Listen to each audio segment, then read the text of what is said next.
Hello students.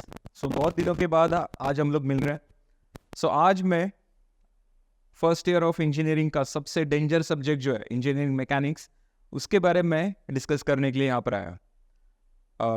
आपका option form 1 का allotment हो चुका था। कुछ बच्चों ने एडमिशन ले भी लिया है। बहुत सारे बच्चे ऐसे हैं जिन्होंने बेटरमेंट के लिए ट्राई किया है और वो ऑप्शन फॉर्म 2 में जो राउंड 2 अभी स्टार्ट हो रहा है, ऑप्शन फॉर्म 2 में उन्होंने कॉलेजेस ऐड किए हैं, चेंजेस किए हैं, बहुत सारा ऑप्शन फॉर्म फिर से उन्होंने रिसेट किया है और अभी वो चल रहा है। कैप राउंड 2 के लिए उनका फाइट चालू है। लेकिन अगले 10-15 दिन में आपका ये राउंड 2 भी कंप्लीट हो जाएगा, एडमिशन प्रोसेस भी कंप्लीट हो जाएगा और आपका कॉलेज भी स्टार्ट हो जाएगा। जनरली सभी कॉलेजेस जो है वो राउंड 2 के बाद स्टार्ट हो जाते हैं। राउंड 3 के लिए एंड काउंसलिंग राउंड के लिए कॉलेजेस रुकते नहीं है। सेकेंड ऑप्शन फॉर्म कंप्लीट होने के बाद, सेकेंड कैप राउंड होने के बाद मैक्सिमम कॉलेजेस अपना एकेडमिक जो ईयर है वो स्टार्ट करते हैं। ठीक है। फर्स्ट ईयर सेमेस्टर 1 का सबसे डेंजर सब्जेक्ट है इंजीनियरिंग मैकेनिक्स।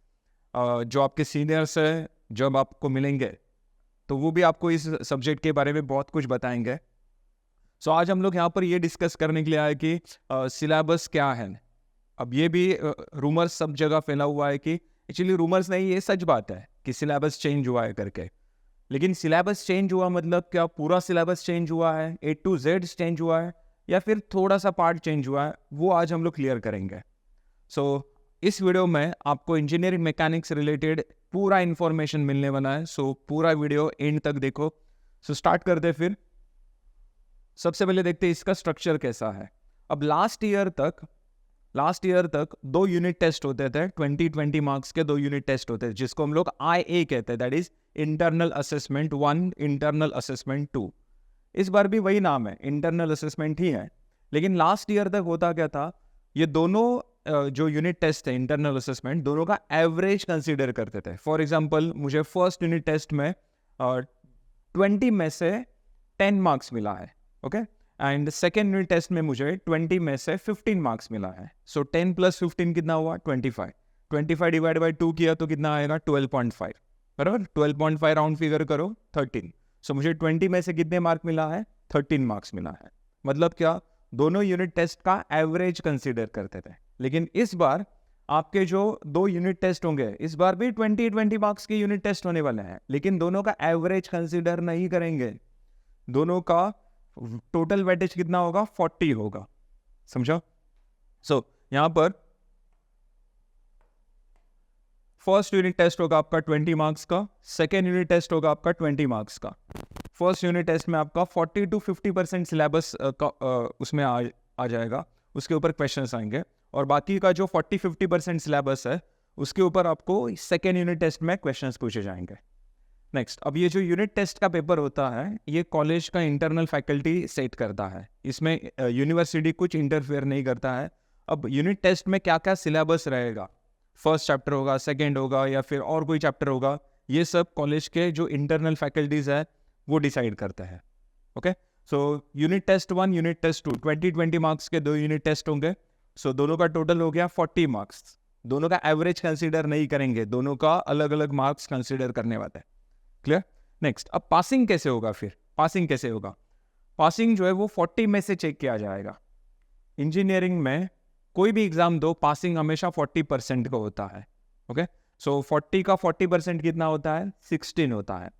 तो आपको unit test 1 and unit test 2 दोनों का एडिशन जो है वो 16 या फिर मोर देन 16 आना चाहिए। ओके, 16, 40 में से 16 मतलब क्या, जिसके पास फर्स्ट यूनिट टेस्ट में लो स्कोर आया है, एज्यूम करो फर्स्ट यूनिट टेस्ट में उसको 0 स्कोर आया है, 0, तो उसके पास और एक चांस है यूनिट टेस्ट 2 का। यूनिट टेस्ट 2 में अगर वो 20 आउट ऑफ 20 लाता है तो उसका टोटल कितना हो जाएगा? 0 + 20, 20, मतलब 40 में से उसका मार्क हो गया 20, और पास होने के लिए मुझे कितना चाहिए? 16, मतलब मैं पास हो गया।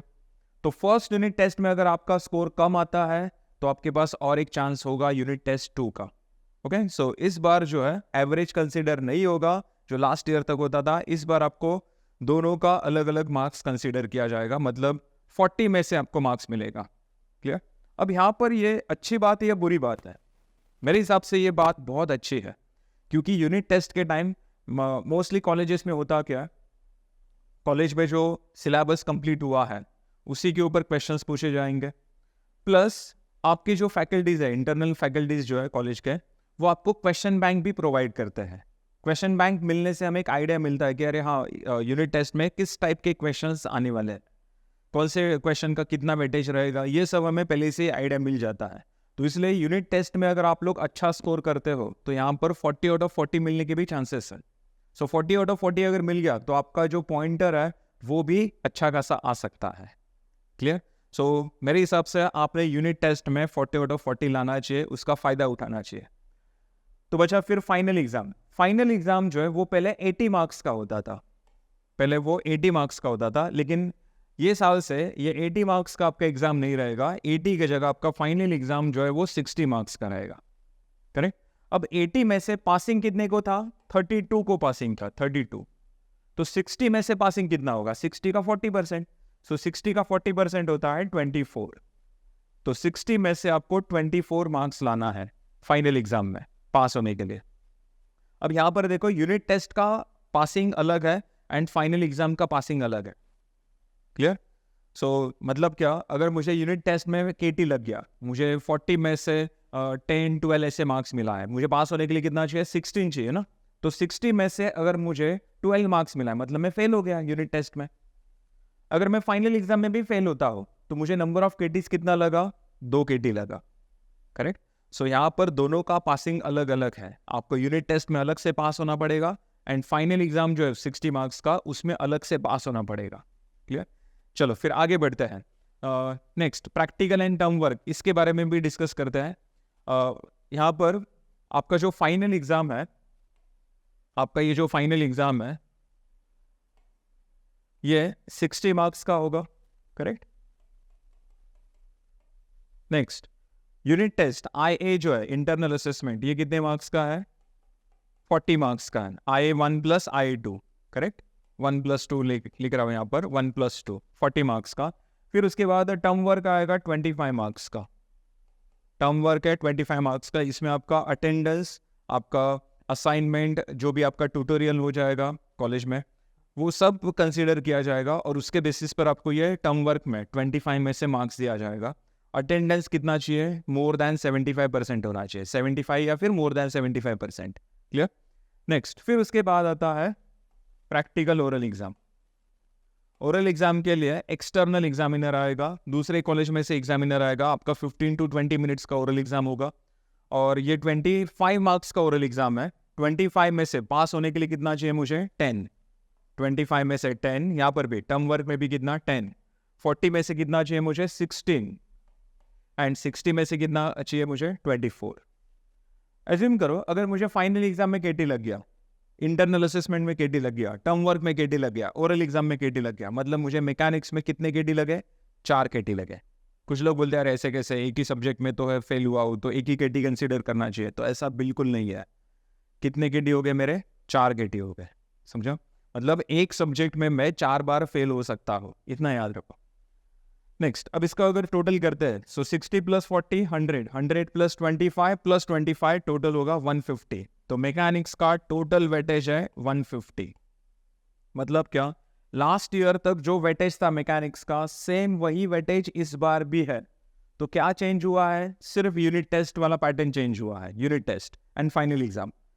यूनिट टेस्ट 2020 का एवरेज कंसीडर किया जाता, लेकिन इस बार 2020 दो अलग अलग यूनिट टेस्ट के मार्क्स यहाँ पर कंसीडर करेंगे। टोटल आउट ऑफ 40 आपको मार्क्स मिलेगा। एंड फाइनल एग्जाम जो 80 का था वो अब 60 मार्क्स का होने वाला है। बाकी टर्म वर्क एंड ओरल वगैरह जो है वो एज इट इज़ उन्होंने रखा है। क्लियर? चलो, तो ये मार्क्स का जो वेटेज है वो तो एक बार क्लियर हो गया। अब सिलेबस के बारे में डिस्कस करते हैं। सिलेबस को लेके बहुत सारे रूमर्स फैल रहे कि अरे सिलेबस चेंज हो गया, सिलेबस चेंज हो गया। अब सिलेबस चेंज हो गया मतलब क्या सब सिलेबस चेंज होगा क्या? तो ऐसा बिल्कुल नहीं। सिलेबस में 1-2 पॉइंट, 1-2 टॉपिक जो है वो ऐड करते हैं या फिर 1-2 टॉपिक वहां से रिमूव करते हैं, बस इतना ही चेंज किया जाता है। तो एक बार सिलेबस भी देख लेते हैं। सो सिलेबस में फर्स्ट यूनिट देखते हैं। फर्स्ट यूनिट है system of forces. System of forces या फिर आप लोग इसको को प्लानर फोर्स सिस्टम ऐसा भी बोल सकते हो। को प्लानर फोर्स सिस्टम में आपको concurrent force system, parallel force system, distributed force system, general force system, ऐसे अलग अलग टाइप के फोर्स सिस्टम सीखना है. सो फर्स्ट चैप्टर इसका सिस्टम ऑफ फोर्सेस. एक्चुअली ये जो सिस्टम ऑफ फोर्सेस है ना, ये मैकेनिक्स का तो बेसिक टॉपिक है. मतलब आप किसी भी यूनिवर्सिटी में जाओ, मुंबई यूनिवर्सिटी, पुणे यूनिवर्सिटी या फिर महाराष्ट्र के बाहर की किसी भी यूनिवर्सिटी में जाओ, आपको मैकेनिक्स इस सब्जेक्ट में ये चैप्टर तो मिलेगा ही मिलेगा. क्योंकि ये चैप्टर अगर आप नहीं होगा वहाँ पर तो फिर होगा क्या, स्टार्ट कैसे करोगे. तो ये चैप्टर तो सब जगह पर आपको मिलेगा ही मिलेगा. सिस्टम ऑफ फोर्सेस, जिसमें देखो आपको transmissibility of forces, principle of transmissibility, then composition and resolution. Force resolve करने के लिए मैंने बच्चों को एक डायलॉग दिया है, फटाफट कमेंट बॉक्स में मुझे वो डायलॉग चाहिए. मैंने फोर्स रिजॉल्व करने के लिए बच्चों को डायलॉग दिया है, इमीडिएटली कमेंट बॉक्स में वो डायलॉग आपको लिखना है. क्लियर. नेक्स्ट, फिर इसके बाद कॉन्करेंट फोर्स सिस्टम है, पैरेलल है, जनरल है. 3 टाइप के फोर्स सिस्टम जो पहले थे अभी भी है. फिर उसके बाद मूवमेंट वाला कंसेप्ट है, वेरिग्नल थ्योरम है, resultant of non coplanar forces. Non coplanar forces मतलब स्पेस फोर्सेस. स्पेस फोर्सेस जो पहले भी था अभी भी है. मतलब क्या, ये जो फर्स्ट चैप्टर है ना, first chapter as it is है, कुछ चेंजेस उन्होंने किया नहीं है. चलो नेक्स्ट, सेकंड में आता है सेंट्रॉइड. अब सेंट्रॉइड जो था वो फर्स्ट चैप्टर का ही पार्ट था, लेकिन यहाँ पर उन्होंने क्या किया, सेंट्रॉइड को अलग से एक चैप्टर मेंशन किया है और उसमें सब है. मतलब सेंट्रॉइड में पहले जो था, इस बार भी उन्होंने वो टॉपिक कंटिन्यू किया है, उसमें भी कुछ चेंजेस नहीं करना है. फिर नेक्स्ट है इक्विलिब्रियम. अब इक्विलिब्रियम में आपको फ्री बॉडी डायग्राम है, देन पैरेलल जनरल फोर्सेस इसमें भी है इक्विलिब्रियम में, देन इसमें लैमिस थ्योरम भी है, एंड सबसे इंपॉर्टेंट है यहाँ पर ये equilibrium of beams, that is support reaction. Support reaction में roller support, hinge support, fix support, ये सब यहाँ पर कवर गया. एंड सबसे इंपॉर्टेंट यहाँ पर लिखा है excluding problems on internal hinges. Internal hinge वाला जो प्रॉब्लम है वो निकाल दिया है. एक्चुअली वो पहले भी निकाल दिया था, इसके पहले जो सिलेबस था उस सिलेबस में भी ये मेंशन किया था excluding problems on internal hinge. तो इस बार भी इंटरनल हिंज यहाँ से निकाल दिया है. ओके, मतलब क्या, इक्विलिब्रियम वाला जो पार्ट है ना वो भी एज इट इज है, कुछ चेंजेस उन्होंने किया नहीं है. नेक्स्ट, अब फ्रिक्शन. इसके पहले वाले सिलेबस में फ्रिक्शन एक अलग चैप्टर हुआ करता था, लेकिन यहाँ पर देखो, जैसे सेंट्रॉइड फर्स्ट चैप्टर का ही टॉपिक था, सब टॉपिक था, लेकिन यहाँ पर उन्होंने क्या किया, सेंट्रॉइड को एक अलग से एक चैप्टर मेंशन किया है.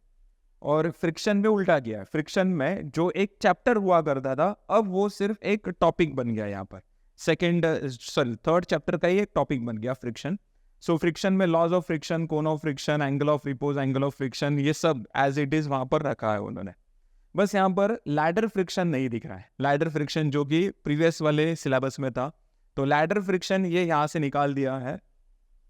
देन नेक्स्ट है kinematics of particle and rigid body.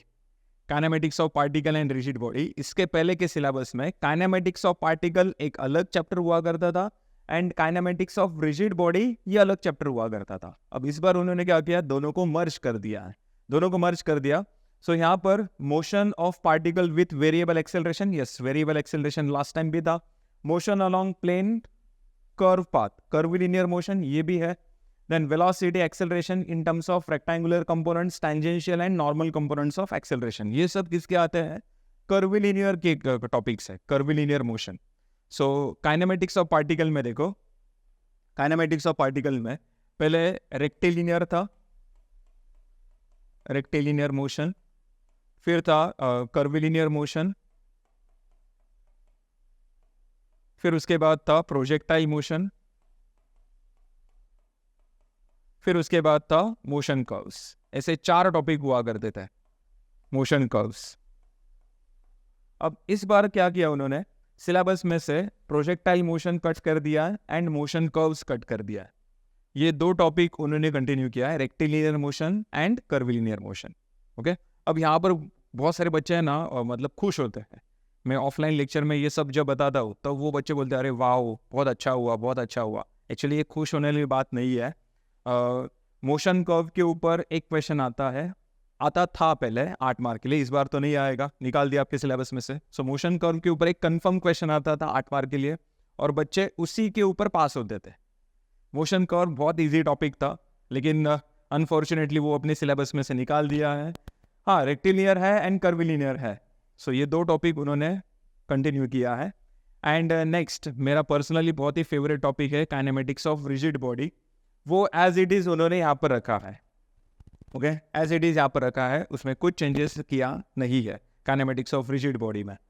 चलो नेक्स्ट, फिर उसके बाद है फिफ्थ काइनेटिक्स ऑफ पार्टिकल। अब काइनेटिक्स ऑफ पार्टिकल में भी उन्होंने क्या किया, देखो पहले फोर्स एंड एक्सेलरेशन, ये एक टॉपिक था, फोर्स एंड एक्सेलरेशन। फिर उसके बाद work and energy and impulse and momentum, ऐसे 3 टॉपिक हुआ करते थे। लेकिन इस बार उन्होंने क्या किया, वर्क एनर्जी निकाल दिया। अब यहाँ पर भी ये खुश होने वाली बात नहीं है, बहुत ही इजी टॉपिक था ये वर्क एनर्जी, जो सिलेबस में से निकाल दिया। बस अभी उन्होंने फोर्स एक्सेलरेशन कंटिन्यू किया, जिसमें हम लोग डीएलएम्बर्ट प्रिंसिपल, न्यूटन सेकंड लॉ, ये सब कंसेप्ट यूज करते हैं। एंड इम्पल्स एंड मोमेंटम, जिसमें हम लोग impact and collision, that is law of conservation of momentum देखने वाला है। सो ये टॉपिक उन्होंने कंटिन्यू किया है। मतलब क्या, 3 टॉपिक सिलेबस में से निकाल दिया है। एक कौन सा, एक प्रोजेक्टाइल, एक मोशन कर्व और एक वर्क एनर्जी। एंड सबसे इम्पोर्टेंट जो कि सरप्राइज है ये साल के बच्चों के लिए, ये साल मतलब इसके आगे वाले आने वाले सभी बच्चों के लिए, introduction to robot kinematics. Introduction to robot kinematics. So यहाँ पर रोबोटिक्स वाला जो टॉपिक है वो यहाँ पर ऐड किया है, जो कि हमें मैं जब इंजीनियरिंग में था, मैं फाइनल ईयर में जब था, इलेक्ट्रिकल में फाइनल ईयर में जब था, तब रोबोटिक्स करके एक सेपरेट सब्जेक्ट था हम लोग को। तो उसके बारे में, उस सब्जेक्ट के बारे में एक चैप्टर यहाँ पर ऐड किया है, fundamental of robot mechanics. Robot mechanics and degree of freedom, बहुत ही इंटरेस्टिंग कंसेप्ट है ये, degree of freedom. Then DH parameter, robot kinematics forward है। देन होमोजेनियस ट्रांसफॉर्मेशन है। सो ये थ्योरेटिकल पार्ट रहेगा, थ्योरेटिकल। अब इसके ऊपर देखते हैं और डिटेल में जाएंगे। इसका जो वेटेज है वो थोड़ा कम है, बस आपको इंट्रोड्यूस किया है उन्होंने। ये जो टॉपिक है रोबोट मैकेनिक्स वाला जो टॉपिक है, बस उन्होंने यहाँ पर डिटेल में इंफॉर्मेशन दिया नहीं है, बस आपको एक ऊपर से थोड़ा इंट्रोडक्शन यहाँ पर दिया है। सो बहुत ही मज़ा आने वाला है ये सब्जेक्ट पढ़ने के लिए। ये नया चैप्टर इस बार ऐड किया है। सो बाकी के जो 5 चैप्टर है वो एज इट इज़ यहाँ पर है, एज इट इज़, कुछ चेंजेस हुआ नहीं है। मतलब देखा जाए तो जो अपना सिलेबस था, ओल्ड सिलेबस, उसमें से मैक्सिमम 5% चेंज हुआ है, मैक्सिमम 5%, बाकी 95% एज इट इज़ है। मतलब मार्केट में जी ये जो न्यूज़ फैल रहा है, अरे मैकेनिक्स सिलेबस चेंज हुआ, मैकेनिक्स सिलेबस चेंज हुआ, तो इतना चेंज हुआ नहीं है, बस 5% ऊपर नीचे हुआ है, 95% एज इट इज़ है। ओके, चलो नेक्स्ट। फिर उसके बाद अब आप लोग बोलेंगे कि अरे इसके लिए बुक्स कौन से रेफर करने हैं या फिर क्या करना है, इसका तैयारी कैसे करना है। सो इसके लिए आपको कोई बुक्स वगैरह रेफर करने की ज़रूरत नहीं है, क्योंकि आपके पास आरकेडमी के नोट्स अवेलेबल है। अभी आरकेडमी के नोट्स आपको मिलेंगे कैसे, आरकेडमी का एप्लीकेशन आपको डाउनलोड करना है, जिसका लिंक डिस्क्रिप्शन बॉक्स में अवेलेबल है। सो वो एप्लीकेशन का लिंक डाउनलोड करो, एप्लीकेशन इंस्टॉल करो आपके मोबाइल में। उसमें फ्री मटेरियल करके जो ऑप्शन है, फ्री मटेरियल, वहाँ पर फर्स्ट ईयर सेमेस्टर 1 के हमने मैकेनिक्स के नोट्स अपलोड करके रखे हैं, क्लियर। और वहाँ पर मैकेनिक्स का कोर्स भी अवेलेबल है। जो स्टूडेंट्स को ऑफलाइन पॉसिबल नहीं है, ऑफलाइन ज्वाइन करना पॉसिबल नहीं है, तो उनके लिए ऑनलाइन का एक ऑप्शन है। या फिर कुछ स्टूडेंट्स ऐसे रहेंगे, नहीं हम लोग को ऑनलाइन ऑफलाइन भी पॉसिबल नहीं है, हमें बस कोर्स परचेस करना है, जहाँ पर रिकॉर्डेड वीडियोस अवेलेबल है, मोर देन 250 वीडियोस। सिर्फ मैकेनिक्स की अगर बात करेंगे तो मोर देन 250 वीडियोस वहाँ पर अवेलेबल है।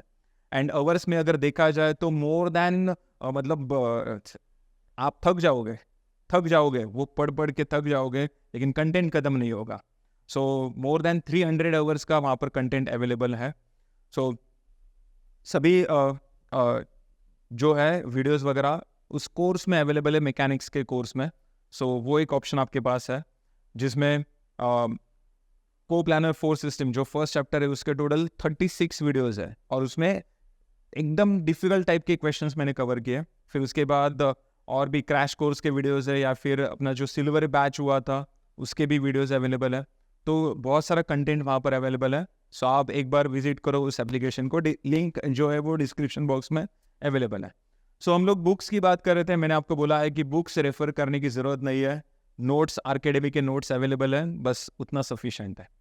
एंड फिर उसके बाद इसका प्रैक्टिकल वगैरह जो है प्रैक्टिकल वगैरह जो है मैंने आपको पहले ही बोला था कि 25 मार्क्स का आपका टर्म वर्क रहेगा, करेक्ट, एंड 25 मार्क्स का आपका प्रैक्टिकल ओरल एग्जाम रहेगा।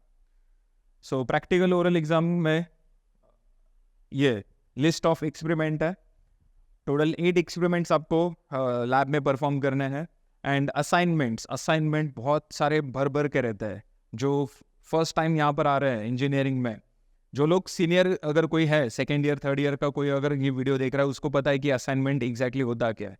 सो हर सब्जेक्ट के आपको बहुत सारे असाइनमेंट्स दिए जाते हैं कॉलेज में। तो यहाँ पर भी देखो, यहाँ पर सब दिया है। Resultant of coplanar force system के ऊपर आपको असाइनमेंट्स दिए जाएंगे, then non coplanar forces, concurrent forces, then centroid of composite plane lamina, इस हर चैप्टर के ऊपर आपको यहाँ पर असाइनमेंट्स दिए जाएंगे। सो बहुत काम करना है। एंड सबसे इम्पोर्टेंट, ये जो सब्जेक्ट है मैकेनिक्स, ये 3 चीज़ों के ऊपर डिपेंड करता है। बस ये फॉर्मूला याद रखो, फिर से एक बार लिखता हूँ मैं, ये फॉर्मूला याद रखो, PCP, ये PCP, ये फॉर्मूला आपको हमेशा याद रखना है।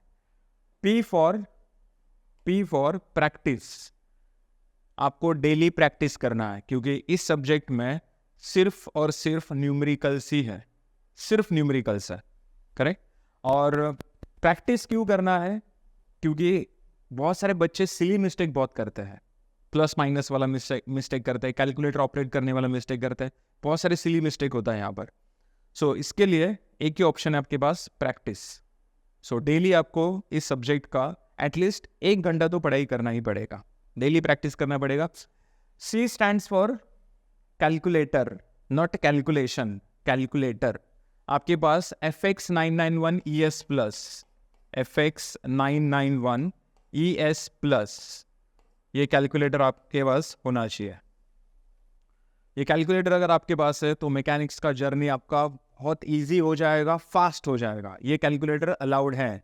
बच्चों का ये डाउट रहता है कि अरे सर ये कैलकुलेटर एग्जाम में अलाउड है क्या? अलाउड है। विदाउट कैलकुलेटर आप इंजीनियरिंग इमेजिन भी नहीं कर सकते। क्लियर? सो कैलकुलेटर है FX991 ES plus and C for calculator. Calculator में 405 फंक्शंस है। अब होता क्या है, देखो, इमेजिन करो मेरे पास हेलीकॉप्टर है, ओके, हेलीकॉप्टर है, और मैं वो यूज़ कर रहा हूँ ठाणे से मुलुंड जाने के लिए, है ना। मतलब ये मजाक वाली बात हो गई, ठाणे से मुलुंड जाना है और मैं हेलीकॉप्टर यूज़ कर रहा, मतलब 10 मिनट का वो डिस्टेंस है, 10 मिनट में मैं पहुंच सकता हूँ ट्रेन से अगर जाऊंगा तो। अब उसके लिए हेलीकॉप्टर मैं क्यों यूज़ करूंगा? उसमें बैठने के लिए, उतरने के लिए मुझे 1 घंटा जाएगा, करेक्ट। अब आप लोग बोलेंगे कि ये एग्जाम्पल मैं यहाँ पर क्यों दे रहा हूँ? क्योंकि आप लोग है ना, कैलकुलेटर का यूज़ किसके लिए करते हो मालूम है? एडिशन सब्ट्रैक्शन करने के लिए। अरे इस कैलकुलेटर में आपका 11-12 तक का पूरा मैथमेटिक्स सॉल्व होता है।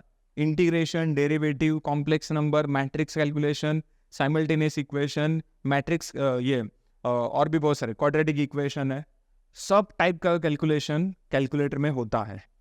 लेकिन मुझे आता ही नहीं है वो ऑपरेट करने के लिए। फिर क्या फ़ायदा? वो आपके पास वेपन तो बहुत एकदम एक्स्ट्रा ऑर्डिनरी है, लेकिन आपके पास वो स्किल नहीं है, तो कुछ फ़ायदा नहीं।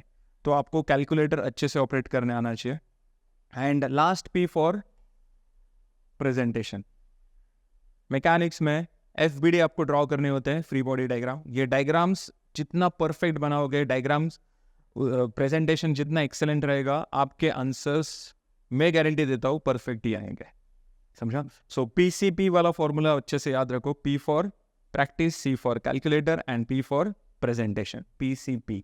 ये 3 में से एक भी चीज़ अगर आपका वीक है तो ये सब्जेक्ट आपके लिए फिर बहुत डिफिकल्ट। तीनों में आपको, कुछ लोगों का होता क्या है, प्रैक्टिस कर रहा है, कैलकुलेटर भी अच्छे से कर रहा है, लेकिन प्रेजेंटेशन वीक है, गया फिर ये सब्जेक्ट नहीं निकलेगा। मैं अब भी बोल रहा हूँ आपको। तो तीनों चीज़ों के ऊपर आपको काम करना पड़ेगा, तभी ये सब्जेक्ट निकलने के चांसेस है। Okay, so thank you very much. इस वीडियो में आज हमने मैकेनिक्स का जो भी सिलेबस चेंज हुआ है वो डिस्कस किया। पैटर्न कैसा रहेगा, फाइनल एग्जाम जो है वो 80 मार्क्स का होता था, अब वो 60 मार्क्स का होगा। यूनिट टेस्ट का पैटर्न चेंज हो गया। देन कौन से चैप्टर्स यहाँ पर नए से ऐड हुए हैं, कौन से टॉपिक डिलीट हुए हैं, वो सब हमने इस वीडियो में डिस्कस किया। ओके, सो ऐसे ही हम लोग और भी बहुत सारे इंफॉर्मेटिव वीडियोस आपके लिए लेके आएंगे। सो चैनल को सब्सक्राइब करो, वीडियो को लाइक करो और ये जो इम्पोर्टेंट इन्फॉर्मेशन है आपके बाकी के फ्रेंड्स को भी फॉरवर्ड करो। जो भी स्टूडेंट इंजीनियरिंग को अभी एडमिशन ले रहा है या फिर आपके कोई जूनियर्स है या फिर आपके कोई रिलेटिव्स है, सबको ये वीडियो फॉरवर्ड करो। सो उसका मैकेनिक्स का जो जर्नी है वो ईजी हो जाएगा and ultimately first year engineering का भी उसका जर्नी ईजी हो जाएगा। So thank you very much. Thank you.